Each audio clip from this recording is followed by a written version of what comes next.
This is Sanders Auditorium. This room is very dark when you first come in. Turn to your left and slide the sliders up to turn the lights up. This room has a projector in the projection booth and a camera installed at the top of the projection booth.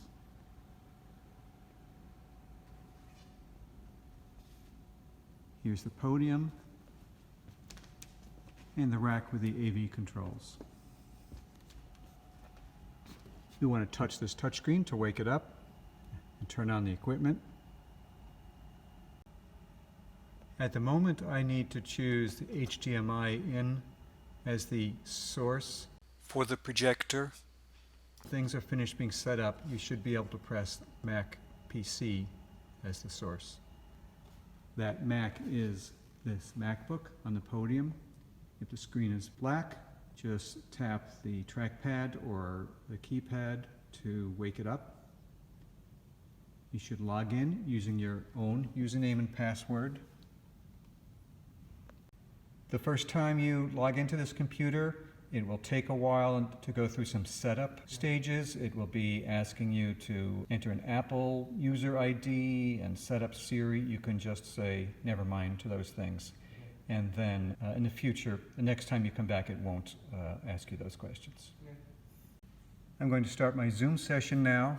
I'm going to do it by clicking on the Zoom icon on the dock, but you might have some other way to start your Zoom session, such as a link in your Moodle site. Sign in with SSO.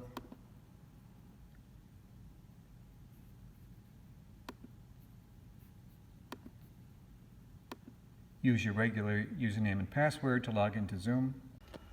On the touch panel, you can choose from a number of preset camera positions: home, podium, left board, center board, right board, and audience.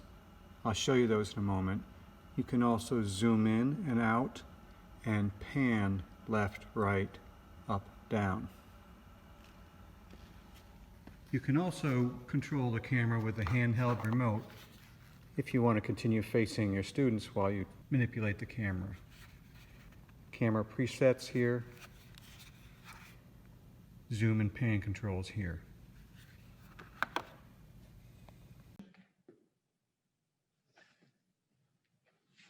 So this is a home position, podium position,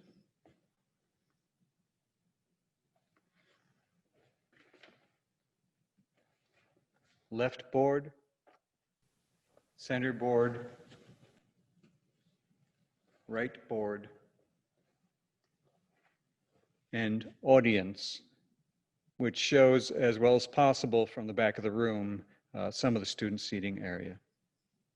There are also manual controls for the camera.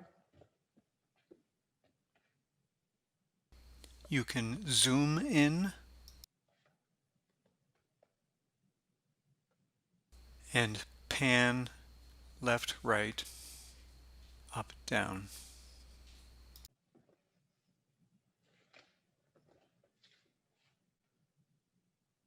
I'm also going to walk over to the far side of the front of the room, and we'll hear how well the mic picks up from that.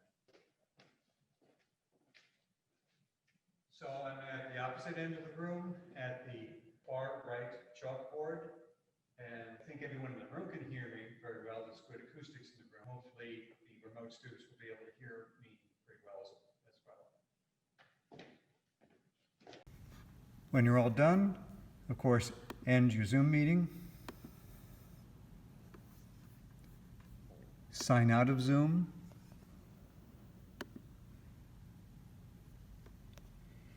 And anything else you may be logged into. And in fact, it's a good idea to just be completely safe to simply restart the computer to make sure that you're logged out of everything. Unless there is another class coming in right behind you, you should turn off the projection system. From the touch panel in the AV rack, you can do that by actually pressing this power button next to the display and confirming.